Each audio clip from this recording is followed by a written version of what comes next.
Comedy की दुनिया में मिस्टर बीन की तरह कुछ किरदारों ने दर्शकों को काफ़ी आकर्षित किया है। प्रतिभाशाली ब्रिटिश अभिनेता रोवन एटकिंसन द्वारा निर्मित और चित्रित मिस्टर बीन का अनोखा हास्य ब्रांड खुद का मजाक उड़ाने की उनकी क्षमता पर बहुत अधिक निर्भर करता है। अपने दुस्साहस और हास्यप्रद हादसों के माध्यम से मिस्टर बीन हमें आत्मह्रास की शक्ति के बारे में मूल्यवान लेसन सिखाते हैं। मिस्टर बीन की अपील के केंद्र में उनकी सापेक्षता है, उनकी विशेषताओं और अक्सर बेतुके व्यवहार के बावजूद दर्शक उनके संघर्षों में खुद को प्रतिबिंबित देखते हैं। चाहे वह अजीब परिस्थितियों में फंसना हो, सामाजिक गलतियों का सामना करना हो या बस रोजमर्रा की चुनौतियों से जूझना हो, मिस्टर बीन इंसान होने के सार्वभौमिक अनुभव का प्रतीक है।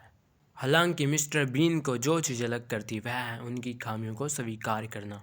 अपनी कमियों को छुपाने या कमतर आंकने की कोशिश करने के बजाय वह पूरे दिल से उन्हें अपनाता है और उन्हें कॉमेडी गोल्ड के स्रोत में बदल देता है। ऐसा करते हुए मिस्टर बीन हमें न केवल उन पर बल्कि खुद पर भी हंसने के लिए आमंत्रित करते हैं। इसके अलावा मिस्टर बीन का आत्म निंदापूर्ण हास्य आधुनिक समाज के दबावों के लिए एक शक्तिशाली मार्ग के रूप में कार्य करता है।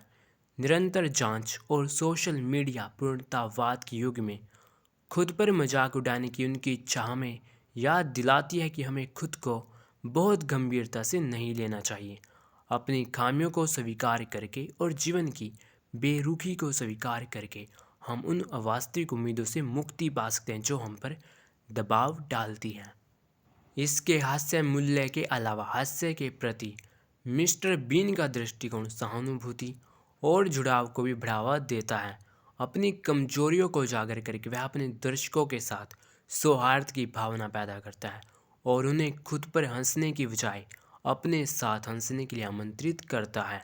ऐसा करने में वह बाधाओं को तोड़ता है और साझा मानवता की भावना को बढ़ावा देता है जो मतभेदों से परे है।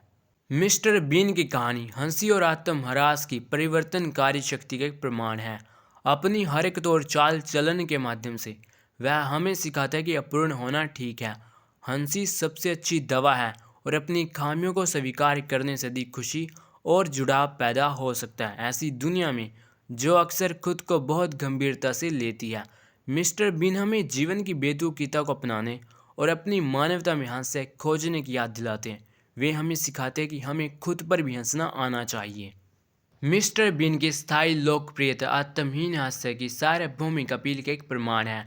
खुद पर हंसने की अपनी इच्छा के माध्यम से वह हमें भी ऐसा करने के लिए आमंत्रित करता है, साथ ही सहानुभूति, जुड़ाव और खुशी को बढ़ावा देता है। ऐसी दुनिया में जो अक्सर अभिभूत कर देने वाली हो सकती है, मिस्टर बीन की हरकतें हमें रोजमर्रा में हास्य खोजने और उन विचित्रताओं को अपनाने की याद दिलाती है जो हमें वह बनाती है जो हम हैं।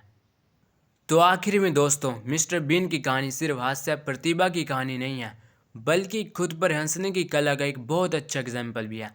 अपने बेतुके कारनामों और मनमोहक कनाडीपन के माध्यम से मिस्टर बीन हमें याद दिलाते कि अपूर्ण होना, गलतियां करना और जीवन की रोजमर्रा की बेतुकी बातों में हास्य ढूंढना अच्छा है।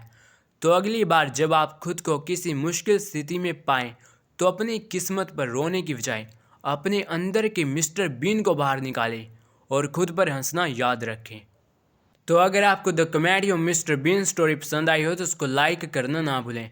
अगर आप हमारे चैनल पर नए आए हैं तो आप इसको सब्सक्राइब करके इसकी बेल आइकन दबा सकते हैं ताकि आप तक हमारी नेक्स्ट वीडियो से पहुंच जाए और आप उसको देखकर भी कुछ नया सीख सकें। So keep learning and keep enjoying.